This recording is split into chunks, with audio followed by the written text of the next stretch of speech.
Oh, hey guys, thank you for joining us for another exciting episode of YOML. This is the Year of Magical Learning episode today. So today we are on this random, like, part one of two, part two of five, whatever. So this is another Yeah. random, but it's still a two-part reflection. I think this is a good one to kind of talk about. I think it has some good benefits to us if we can immerse ourselves in it. So let's talk about the next one. Chris, you want to introduce the reflection? Yeah. So it's funny you mentioned that just about the books and how they get all. So it's this section of the Your Magical Learning that's kind of all over the place. Specifically, I multiple things have happened at this point in the journey. Right. Number one, I've finished all the original books that were that had been read before this journey ever started. Before I started the writing journey. So for the first year and like 13, 14 months or whatever it was before I started the writing journey for Your Magical Learning, I had finally caught up to all the books that I'd read before that, mixing in with the new books that were being read going forward after that, right? So that was point number one. Point number two was with Will Smith's book, if you remember that one back in Jazz, yeah. yeah. But I allowed myself for the first time to break my own rules, and I wrote instead of just a one book, one reflection, I allowed myself to write a 3-part reflection for that one because I was like, I just really liked it and kept writing it. So now I allowed myself mentally to say, look, if I have multiple thoughts on a book and things I learned, like just write whatever I want to write. So that's the second part that's happening now. I had told myself from the very beginning I had designated 5 books that I was gonna write a 5-part reflection for, and that was all the ones I was gonna write a multiple reflection for. So now that I had finished all of the books, the initial books, like now I was going back and I was writing my part 2, part 3, in between, mixing in the new books that were being finished. So all those factors come together to be where you're at right now in the Your Magical Learning journey, where we're at on book 198. So you're starting to see a lot of this kind of choppy, like part 1 of this, and the next tomorrow it'll be part 4 of this, and the next week after that it'll be 3 of 5 with this. So I was just going through all these and writing them down as I was mixing them in with new books. Does that all make sense? I think it makes sense. Some people, I think if you do a 5-part reflection You and should just each do it all at once. reflection kind of tied, if it's independent of the other ones, Right. then it should be fine. I have no problem with it because, if reflection is just a lesson that we want to learn or get inspired to try, Right. as long as they are completely stand alone on its own, I think that's completely good. It's just that you name it one of two or whatever, people think that it's connected in a way. And so they may get confused and say, okay, it says part 2, there's something else I'm supposed to get out of this reflection and lesson That's for the fair. day. So it should be like reflection 1 of 2 or something. Think Oh, yeah. so. I shouldn't be the leading in the title because Yeah. reflection is reflection. It just happens to come from this book. Yes. Right, and Yeah, happen to come from the book multiple times. right. Yeah, I agree. So as once this book officially becomes published, someday we'll Or adjust it to just say remove the 1 reflection. or Yeah, 2 and 4, 5, 5 it'll or just be 5. It just reflection 595 or 3 or reflection 198. You know what I mean? Instead of yeah. No, I agree with you. So we can always clean those things up as we go. No big deal. Either way. I was just mentioning this so that the viewers don't Yeah. wait and search for something else. And hey, it should be okay if you're doing a book study to kind of go and find all the reflection for that book. But if you only following along on the journey, to kind of say this is reflection 1 or 2 isn't really accurate, right? Because it has nothing to do with the reflection part. It just each reflection is on its own. Yeah, no, it is. So but I get what you're saying. So this particular book, though, I'm just diving You into gotta prove me wrong. Hey, it's not. It's connected. This particular one is connected because of the monthly challenge that went on. So I'll just get to the reflection. So the book is The Wim Hof Method, Activate the Full Human Potential by Wim Hof. If you don't know who Wim Hof is known as the Iceman. So he's this, I guess, an extreme athlete, I guess, if you want to call him that. I would say he's an extreme human being. Whether or not he's an athlete is, I don't think he participates in organized events of an athlete. I mean, he does, run around in the heat and, submerge himself in the cold. He's an endurance athlete. I mean, but that's what he does for his own, desire. I mean, So he's not competing with anyone. No. And so when I'm thinking of an athlete, they say, hey, it's a tennis player playing with another tennis player, a football player play with another team, and Right. an athlete in that sense. But for him, it's like he's running alone in the hot desert across the country, Or up Mount or goes Everest, to, with no exactly, shirt and on he's and no by shoes. himself. So Right. Yeah. he's an athlete of one. So he's competing against himself versus kind of like the normal. He's like man versus nature is really kind of what it is. But Yeah. anyway, so he's a unique dude. He's a really unique character, and he has a methodology that he calls the Wim Hof Method. That's basically about helping to train your heart and using cold and breathing techniques to stress your body to help you challenge yourself physically and to help you to control your heart rate, to help you to regulate stress and regulate emotions and regulate body temperatures and a lot of other things, right? So this is Wim has a, he's a man on a mission. He really believes that this can help people and can help change people's lives and heal people and a lot of other things. And there's a whole lot to unpack with Wim Hof. On the surface, if you just saw his like a YouTube video of his, you'd probably be, what the hell is this?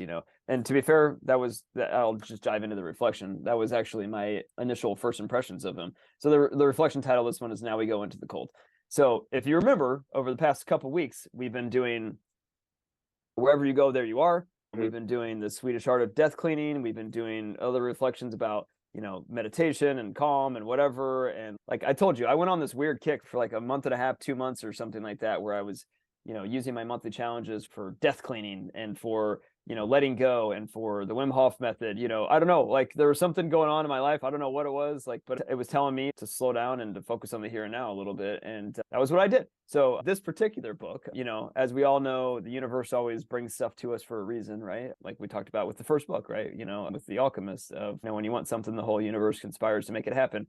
I didn't even know that I wanted this, but apparently I did. I was seeking this stuff out. So my first impressions of Wim Hof, just to be clear, like, I don't know about you, but like, I hate the word life hack. It drives me nuts. Like, I just hate when you see on social media, oh, this is a life hack for health and beauty and success in business and whatever. This is another life hack, another life hack. It makes me honestly want to vomit every time I see it, because I'm always like face palm. People are so stupid. Like, there is no hack to life. I mean, there never will be, there never is. And it's just not possible. Like it comes with a lot of the stuff that we've been working on, which takes a lifetime to get to where you want to go. But there is no hack to life, And the reason why I bring that up in conjunction with Wim Hof, there was a lot of idiots and yahoos out there in the world that use Wim Hof as a life hack, right? Where they're like, oh, they have like their staged photos on LinkedIn and, like in the ice bath. And they're like, I practice the Wim Hof method. I got to learn how to get comfortable with being uncomfortable. And I never get sick anymore because I practice the Wim Hof method, and you're like, you're like, what the fuck? Like, I mean, and you're just, I don't know. It's just another gimmick of people that just want to tout themselves and talk about themselves and, tell you what, why them hopping in the cold bath one day, 1 week, changed their life or whatever. Like, and you're like, just shut up, So like, I like, for me personally, like this is my first initial exposure to Wim Hof. And I'm like, this guy, every time I hear this shit, I'm like, this guy, whatever, this is such a joke, So I have just a natural aversion to these things in general. And I remember Blake actually telling me about Wim Hof, telling us both about Wim Hof a long time ago, like two plus years ago. And I was like, yeah, whatever, like, I don't know. I'll check it out if I want to. Like, I'm not really that curious, So how did I even get to Wim Hof then? You're after you hear all that, you're probably like going like, how did you get to Wim Hof? So, so in the book, on this journey pointed me toward Wim Hof. So I was running with Sherman, mm-hmm. and Sherman's training partner. Sherman is the donkey, for everybody that doesn't know. Sherman is a donkey that was training to run a pack burro race in Colorado. He was on death's door and he had no purpose, and they gave him purpose by running. His training buddy, Zeke, was looking for ways to make sure that he did everything he could to show up with Sherman so Sherman could run the race of his life, kind of thing. He knew that he was going to be stressed at altitude in the cold and in Colorado, and he wanted to try to prepare for that. So he had heard about cold immersion therapy and, ice baths and whatever, and the Wim Hof method. And he mentioned Wim Hof, and they were studying, it helps you to stress your body, it helps you to recover quicker, it helps you do this other stuff. So he thought, well, if I maybe tried these cold baths every day, maybe this will help me to help train better with Sherman.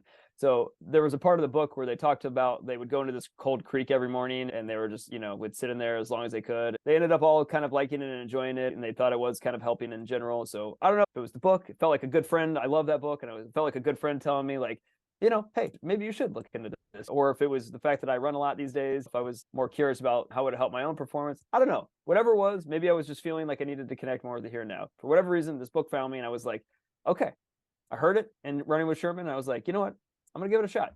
So I downloaded Wim Hof, the Wim Hof Method book, and I tried to find out what this dude was all about, and actually what I found was really, really interesting. Wim Hof is not much different than I am in a lot of ways. He experienced a very traumatic, painful event with his wife committing suicide. And that's what really drove him into the cold, trying to find a way to process his own pain. And through doing that stuff and him dedicating his own self to figuring out his own balance in life, right? That was how he ended up coming to this stuff. And he tested a lot of different things out, and he tried a lot of things as he was trying to figure out his life again, being a father to 4 children and a single father after his wife had gone insane and committed suicide, and he was lost and trying to just figure out his way in the world.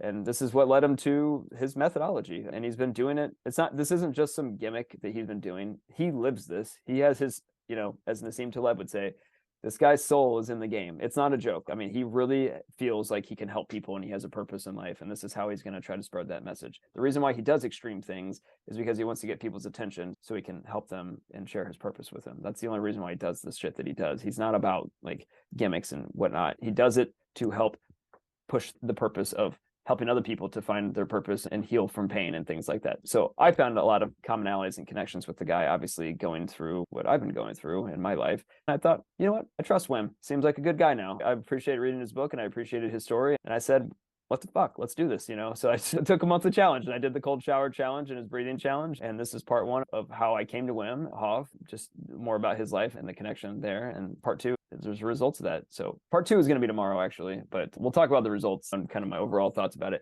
However, for today's reflection, going into the cold, and the reason why I wrote that title is it just reminds me every single day when I would take the cold shower, when I first started trying this. I mean, I'm not going to talk about it because I'll talk about the actual stuff tomorrow. But, I would always tell myself, like, now we go into the cold, like, just preparing myself, like just suck it up and go, and it was just what I would say to myself right before I stepped into the freaking cold water. And then you went, I tried to just hated it and wanted to get out. But anyway, so yeah, I'd love to get your thoughts. Yeah, I think Wim Hof has a point to how to really expand the human potential, and even what he did, right? And the things that he has subjected his body through kind of proves to us that our body, it is incredible. Yeah.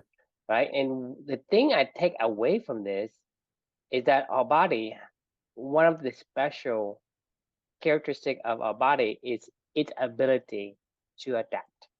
Yep. Right. And so when you see people go into the cold, right? When you see people doing the heat, running in the heat, you see people doing things that normal people don't do. Mm-hmm. Like some kind of E. coli, something like that, and Yeah, have it was his some kind body of trying to bacterial fight infection. it. Yeah, some kind of bacterial infection that he'll allow his body to fight it. And the thing is, you have to understand that I think the method that he's using isn't all this, witchcraft thing, because you have to, if you understand the science behind it, because I'm saying before, I am as a human being, right? It's been conditioned to live in a humid and hot environment.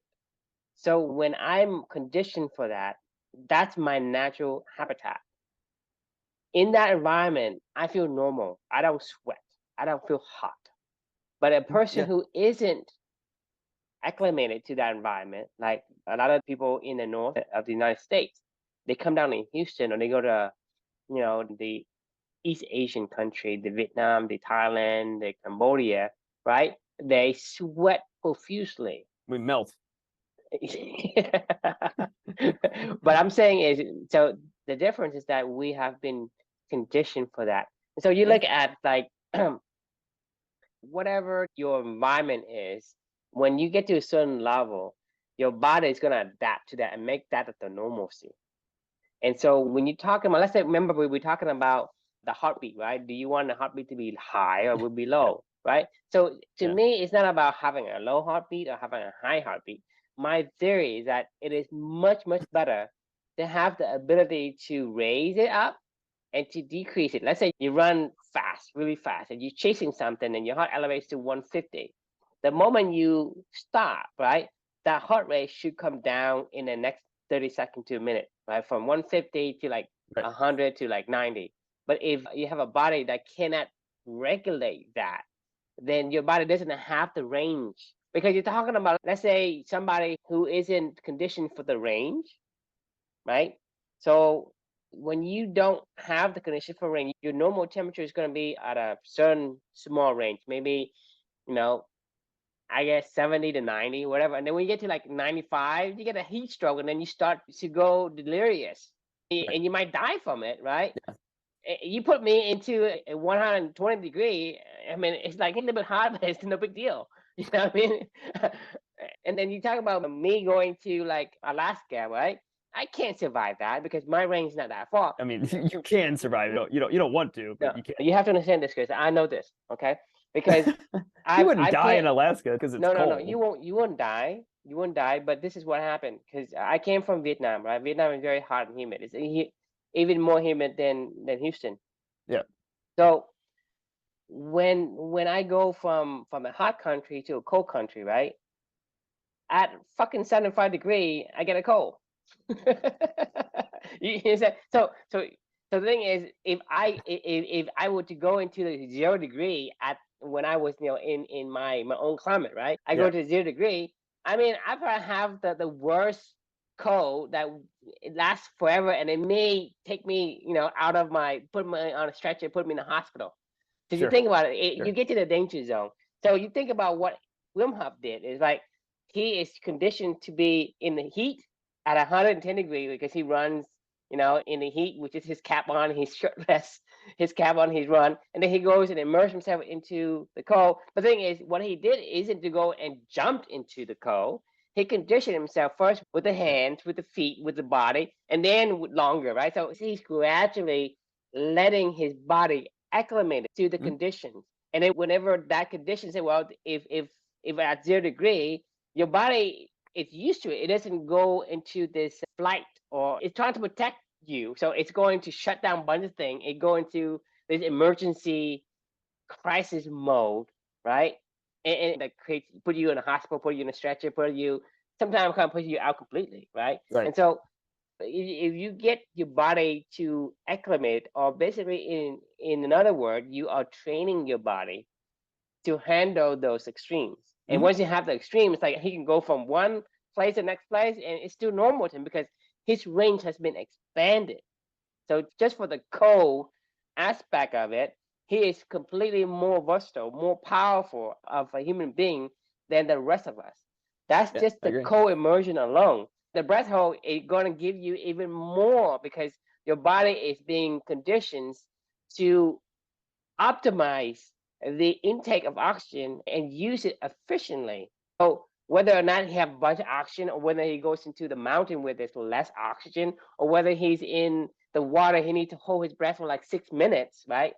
He could because he was able to do that already. So if you look at the science behind how your body is able to adapt, then it makes complete sense in what he's doing. And so you look at his body, right? He's able to combat the bacteria that was injected into him because his body has been conditioned to exercise and to fight these infections. Because you're talking about like going to the cold, right? The cold exposes to different set of bacteria that normally would have survived in a certain temperature. So the Wim Hof method to me is very scientific, and I think it does wonders for us. If you think about making yourself more versatile, more flexible, more powerful, just having the ability to be completely like not dependent on a certain narrow range of environment. You can survive in multitudes of environment, multitude of conditions, and even drastic changes. So even the drastic changes that kind of swing back and forth, I mean, it doesn't affect you, because a lot of times, like a lot of people, like in America, right? We get a lot of like the flu in the fall. I mean, that's why you have flu shot, and I mean, flu Yeah. shot is prevalent nowadays. Why is that? It's because when the cold front comes, the bacteria that lives in that climate comes with it, and it touches you, and then you get sick because you're not conditioned for that bacteria. But you know what I'm saying? So it's not that you can't survive the bacteria. It's just like, hey, your body is weaker. It couldn't handle it. Every time it comes, it has to kind of like reset itself, trying to learn that thing, trying to get itself ready for it. And that's the thing, is when you have the ability to go and condition yourself back and forth in a larger range, even when a cold front comes, the temperature and environment condition is still within your range of comfort, or your range of, you can handle that range, right? And so that's gives you, like, whenever the cold front comes every single fall, right? You're not one of the victims of the flu. You say, well, I'm still healthy. I'm not sick because my body knew how to handle the bacteria and the viruses that comes with that environment that comes in. Because if you think Wait, about it, I mean, the flu shot is so prevalent nowadays. Everybody's, I mean, like, the majority of the population gets a flu shot every season, and sometimes it took like multiple shots in a single right. season. Yeah, our body regulates our insides with heat and cold, obviously, right? Like that's why we get fevers when we get sick, it's because we're trying to force ourselves to pump our blood faster. That's why when you get panic attacks, your body heats up. Your heart is Right, controlling but a I lot of think these. your body Yeah. has a certain threshold that it'll trigger and go into panic mode. Right, If exactly. you, I mean, Yeah. if say, for example, you can survive 3 minutes without oxygen, but if you hold your breath for a minute and a half, 2 minutes, you start to panic. Your body goes into that mode. But if you condition yourself, your body won't. You say, hey, I can still be able to handle this set of, environment or criteria or whatever it is. But if you don't train it, it will go into crisis mode, and it will do things it shouldn't. Like, maybe it goes and it shut down your organ, it shut down your eyes, you can't see because you blacked out. If you hold your breath, right, you blacked out. Yeah, for You start shutting down a bunch of things. But the act of shutting down these things actually put you into a downward spiral, Yeah. Oh, yeah. No, right? for sure. I mean, I think one of the things that I've found most fascinating with Wim Hof in general is how he came to this. And what I mean by that is I don't think any of this has anything to do with, you can come up with whatever scientific reason you want to come up with. It doesn't matter. This is one of the reasons why I don't necessarily love science, because we're just looking for reasons to justify why we feel the way that we feel. All I know is Wim Hof, the stuff feels good. Like when you take a cold shower, you feel better. This is about exploring pain, in my opinion. Wim Hof in pain, and he was exploring pain, and he wanted to find a way to embrace it and to figure out a way to how do I you mean, the how thing do is, you it's embrace about pain? enduring. It's Yeah, right. enduring, because the thing is, you come from an atomic bomb. The pain is so deep, right? That cold shower is nothing. I right, mean, and right. you're talking about. I mean, I remember you talking about the book, the hot things, the things about hot things or whatever, The hard right? things about hard things. Yeah. Right. And so to you, it's like you say, "What the hell are you talking about?" And for you to say, Right. "Hey, I have to," the hardest thing for me in life was I decide to lay off people.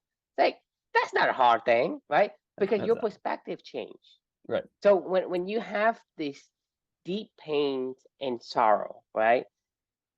For you to stay in the cold, I mean, shit. I mean, it's like nothing. You could do this with your eyes closed. Well, you find it forces you. What happens, and I mean, I'll definitely talk about it tomorrow a little bit more. But like for me, what happens in the cold in particular, and also when you're holding your breath, it forces you to go somewhere. Like, or sorry, you want to go somewhere else. Like that's what your natural inclination is, to try to run away from the feeling, and you can't. Like you just have to fucking figure out how to embrace the feeling in the moment, and then that's it. Like you just have to figure out how to embrace the feeling in the moment and control your breath and to control yourself, like and absorb the pain, like and then when you're done, then you get the rebound effect, benefit of it of basically a dopamine hit, of you did something painful and you get to go up from there, and it's a dopamine hit. It's a long burn dopamine hit. It's not like when you go do a line of cocaine or something like that, like immediately you have regret. You're like, oh God, why did I just do that? You know, I mean, I've never done cocaine. So let's say you're gambling or something like that. Like after you place your bet and you're like, you get this huge dopamine surge. And then afterwards you immediately are like, why did I just do that? Like, this is stupid. You get nothing but negative. You get this huge rush of good feelings or something positive. You feel like it's an adrenaline rush or whatever it is, right? That dopamine hit. And then immediately you're going back downwards and it feels awful afterwards, right? With the cold showers and the breathing, everything going forward feels great because you're like, oh shit, I did that and I absorbed it and I embraced the pain. And that's why I said, like, now we go into the cold. Yeah, but the thing is, I mean, for me, I don't actually like hate the cold because I don't actually jump into the cold shower. Right. And for me, so I'm not going to say, hey, I'm going to completely jump into the cold shower, make it cold and jump into it. I don't do that at all. What I do is I just start to go to the comfort temperature and then start to slowly make the cold, it getting colder and colder and colder until it's maximum cold. And the thing is that is a gradual adjustment and transitions. And your body isn't as shocked. You can shock it if you want. And I think shocking it has its benefits. But having to be in a cold, right? Just by the fact of being in cold, but at the same time, right, it does have the lasting effect. Because the cold shower gives your body a little more strength. You feel much more, I mean, like lighter and more like energized. Just because I actually feel warmer after a cold shower. Yeah, I mean, I go out and it's warm. So what I did isn't like the shock of the cold. So I don't hate the cold shower. I mean, to me, it's being normal because I don't actually. So I adjust it to the little bit. I've definitely done that many times. I only do that when I don't want to embrace the there's something to that initial shock of just turning it all the way and just jumping in and figuring it out. That's what I'm talking about when you're forced to just figure it out. I initially started to try to meditate my way through it, where I would try to go to somewhere with Amelia. But isn't that a little bit of a frog?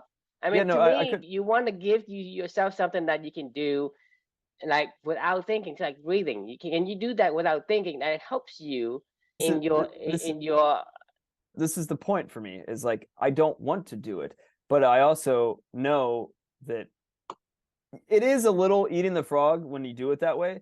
But this is something that I want to eat the frog for. Like I found value in the pain of embracing the pain from both of these activities. I don't like it. Like it's not like I look forward to it. Every fucking time that I turn that goddamn shower to the cold and I that's what I'm saying is, and I go, I don't want to do this. I don't want to do this.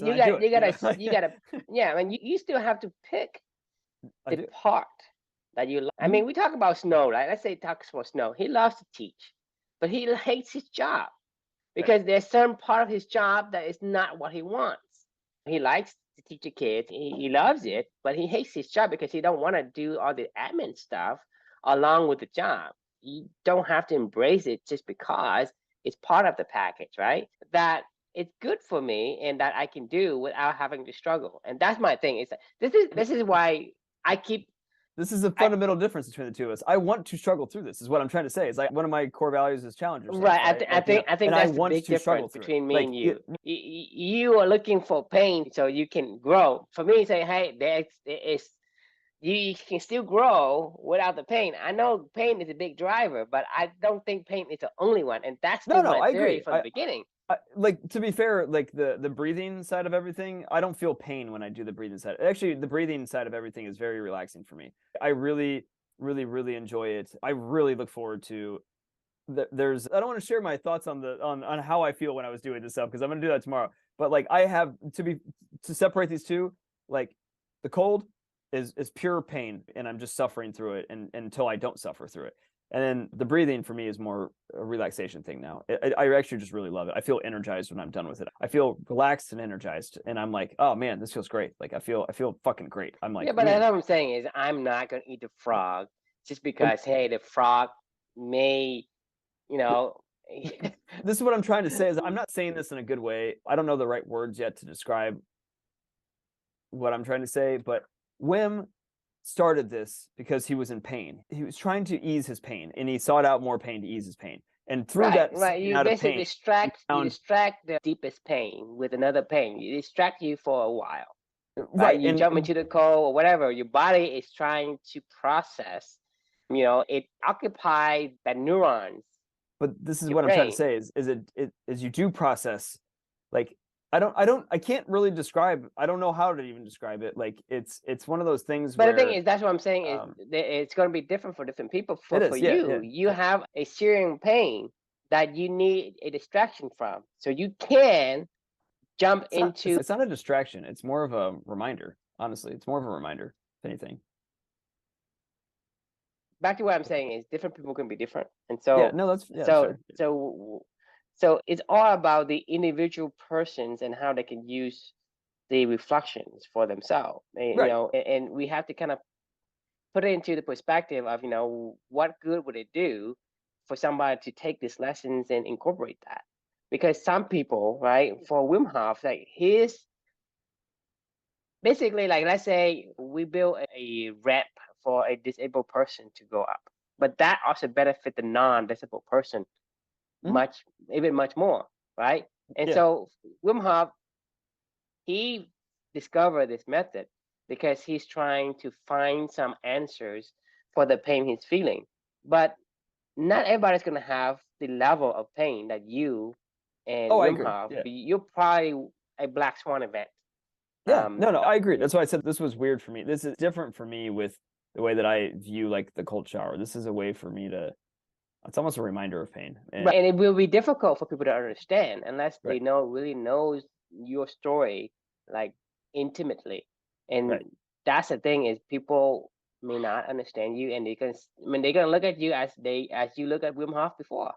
Right. Yeah, yeah, yeah, no, for It's sure. like, I I don't mean, understand what this guy's yeah, trying to say. yeah, Yeah, I hate it, but I love it. Yeah, if it was good or whatever. That's the thing is people are gonna say, well, I just don't I can't connect the two. But for a right, person that is in your shoe, yeah, I know what he means. You know right. what I mean? And Yeah, so I think having to kind of give you that, having you giving that account is a good basis. But at the right. same time, it's not going to be the same for everybody else. But everybody else needs to have some other sense of, if I were not in his shoes and I'm in my shoes, Wim Hof, is it something that is usable, is beneficial, or is it? Yeah, I don't really care how Wim Hof helps me with my health. I like the activities for how it makes me feel personally. Not, Exactly. yeah, That's what yeah. I'm saying is, a beaver must stand, Right, a lion must roar, whatever right, the thing right. is. For you, you're a different animal. And so you can't expect to, hey, I love to roar because, it's just who I am, you should do it too. Right. Well, I find a lot of similarities with our exploration of values and how to leverage values. Like one could say that there's so many, we could go do extreme activities around living your values to promote what we're trying to do, and then have scientists study our brains and understand how we do what we do and put the science around to how it makes us feel and why it makes us either feel better or worse or whatever, and how that relates to our health and wellness and well-being, and try to make sense of all this from a But scientific science is perspective. But science is still not. I mean, to me, science is still a very loose observations of what we see, because we say, hey, this little rock is good for you, right? You eat it, you're fine. Another person eat it, they die. right, So scientific doesn't apply to human beings, this is but human being is so different, many different variables. So even the this is science, what you can say, hey, I can test Chris, and yeah, he passed with flying colors. You put true on the treadmill. So the thing is, it's always the nuances that even in science can't, kind of fit into the little. So no scientific study is gonna be complete. Somebody, like I told you, my body can't handle any plants, right? Your body can't take gluten, right. right? Other people can. So it's not like, hey, your body is the same as the other guy's body, and for you, you can because you're different, right? Scientific is say, hey, this is one standard thing observation we do, and we can test one person and say if one person reacts this way, that means that I can extrapolate and say everybody's going to be the same. And that to me is a shortcoming of scientific method, and all these things that we think is going to be, hey, it's standardized, it's completely universal, which Right. I say it's not. This incredible connection with Wim Hof and his journey.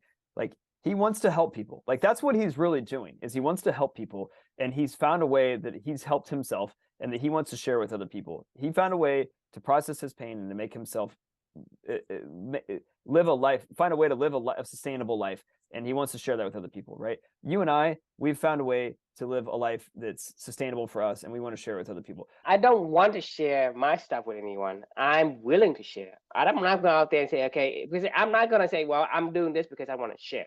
If somebody asks me, Right. I'm willing to tell them, whatever I think, my opinions, my journey, whatever. I'm willing. I don't want to, right? So that's two separate perspectives, because a lot of people go out there and they do something and say, oh, I got to share this because whatever.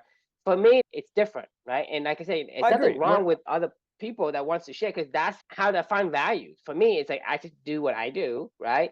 I'm not going to keep something as a secret, but I'm not go out there and say, hey, by the way, Chris, I did this and blah, blah, blah, whatever. The only reason why I'm saying something is because I know you well, and I know that it may help you because, of the interaction that you and I had, right? So that means I want to say, well, I read this book, right? This book is really good and it brings benefits to me. I want to share with you. But anyone I don't know, I'm not gonna go out there and say, hey, by the way, I just go to a party or to dinner and say, hey, you know about Wim Hof. So the thing is, some people want Agreed, to do that. 100%. For me, it's I don't. If somebody saw me do something stupid and say, hey, why you do that?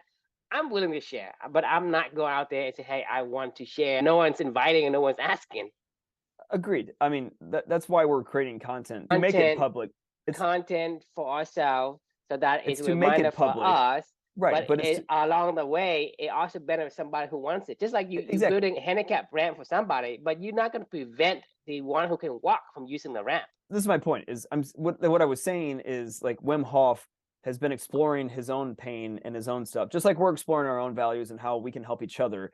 And then we're sharing that journey with other people. That's what he's doing. If you want to accept it or you don't want to accept it, you want to embrace it. If it resonates with you, great. Like the whole taking this full circle for me, like just Wim Hof method in general, this was a way that he found a way to live a sustainable life and process his pain and turn it into something that helped to propel him forward with a purpose in life.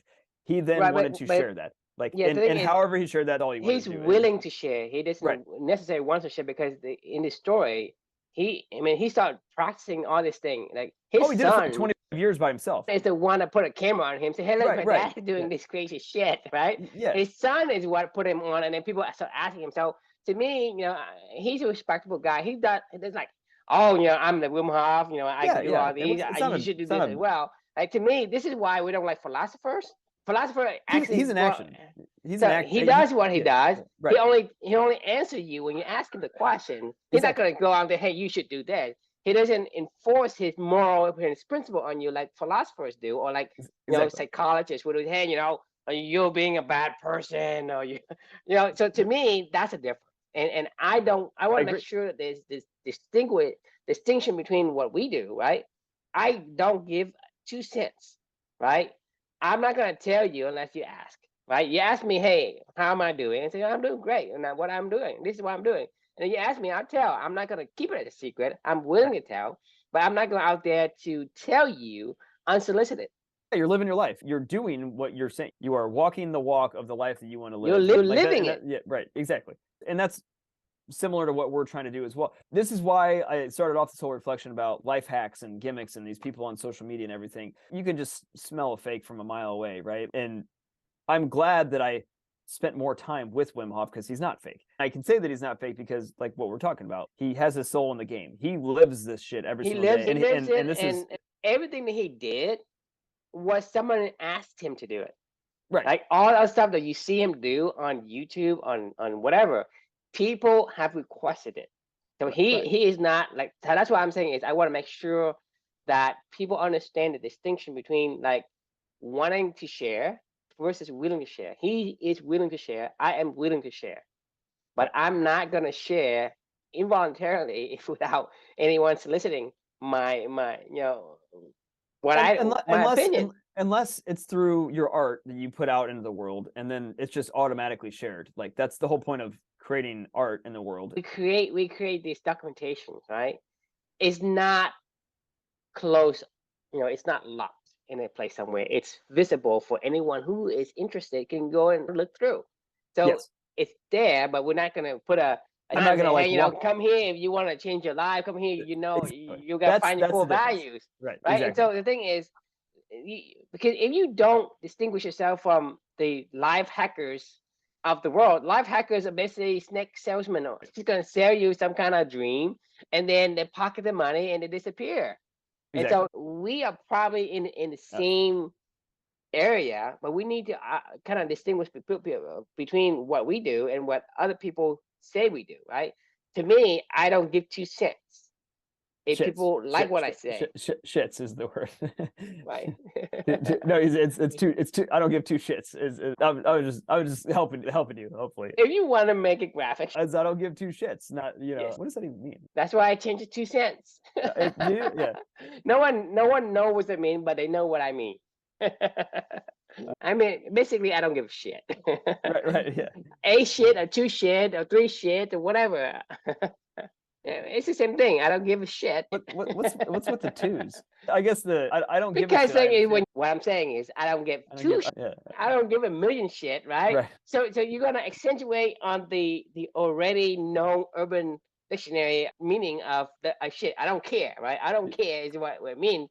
You emphasize it by saying I don't give a shit, and then you say, well, I want to make sure that people really understand. So I like double or triple emphasize. I don't give 2 shits. Right. And then I don't get 3 shit, 4 shit, whatever. My point is still valid. Is I don't really care, right? I don't. Is this journey is for me and for you. If anyone can see some values, help yourself. Right. I'm not going to prevent. I'm not going to block you from accessing it. Exactly. But I'm not going to throw in your face. 100% agree. Like that is a huge difference, and that is why I read this book. If I thought it was just some dude that was just trumpeting a new life hack or whatever, I would have been like, I'm not into this. I wouldn't have done it. But like his soul's in the game, and I respect. You can tell when somebody's soul's in the game, and I respect people with soul in the game, and that's that. Right, to have your soul in the game, so you can maintain that 7th generation Iroquois. Yeah, because if you don't, like whatever attracted, right. You diverge from your true core values that the answer you found in the beginning, the original reason why you went on this journey in the beginning, you have lost sight of that. So the answer you found is no longer there. You completely drifted away from the answers, and you are looking for profits, for clicks, for views, for positive comments, for accolades. And to me, you are not living your core values anymore. You're living somebody else's image of what you should be. What was it about? Like somebody has an image of this person already, and he's trying to reinvent himself as something different. And like method acting. No, it's a pretty far back. So I don't recall exactly, but I kind of vaguely remember that somebody is was known for something, and then he tries to do something different. People keep forcing him back to that same role. Nothing comes to mind. Once you're known for something, right? People expect you to be in that role, and it's hard to break out of it. And so that's the thing is, once you get to the point where you have become this guy that makes money or that brings view, whatever, then you go back to your core values, because your core values change, right? So you found the answer to whatever life question you had.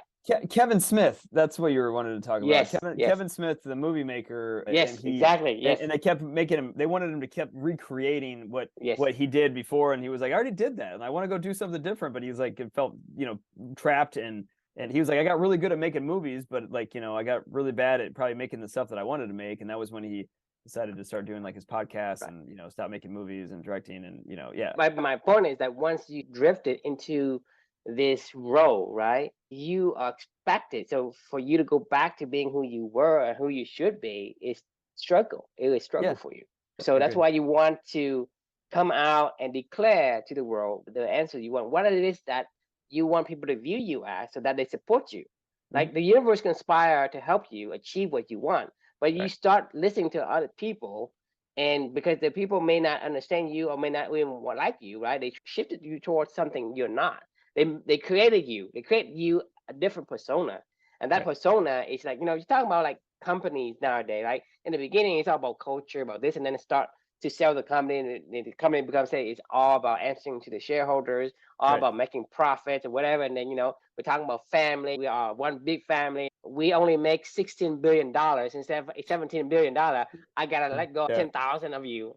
Like Yeah. that's what I see. Right? You look at big companies, say we're a big family. Well, you're still making $16 billion, right? It's short of the quote unquote the expectations Right. of the analysts of some random dude, 16.5 or something. yeah, right.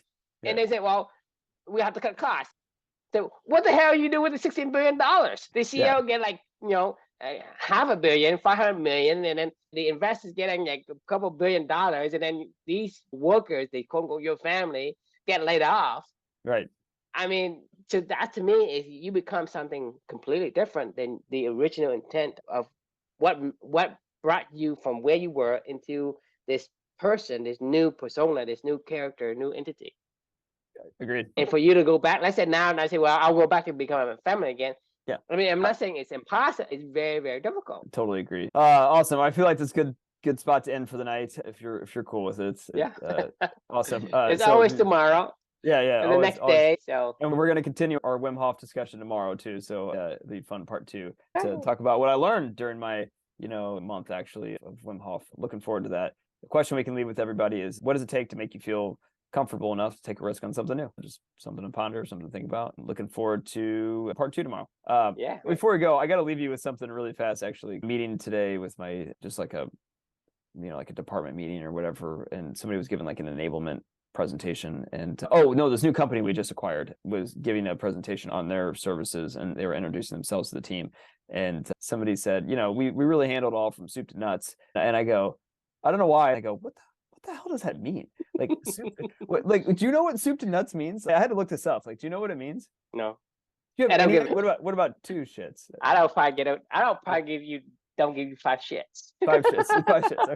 All right. So I'll just tell you, because I had to look this one up. What does soup to nuts mean? I know it means from beginning to end. What it's supposed to stand for is from soup to nuts, like from beginning to end. People always say, we handle things from beginning to end, like soup to nuts. And I'm always like, yeah, I just nod because I'm like, yeah, no, I get it. It's soup to nuts, but like, I understand what they mean by it, but I'm like, what does that mean? Like, and you start with a soup and you end with the nuts.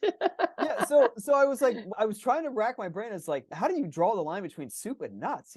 And as I looked it up, apparently in formal dinners, you start off eating a formal dinner usually with soup, which makes sense. I mean, that makes sense to me. Okay. I mean, like, I understand that, but you eat nuts as your dessert, like, is your last course. Like that's a formal dinner. You eat nuts. Like I'm like, I was like, what? In what fucking world do you eat nuts? I thought that's an appetizer. I do.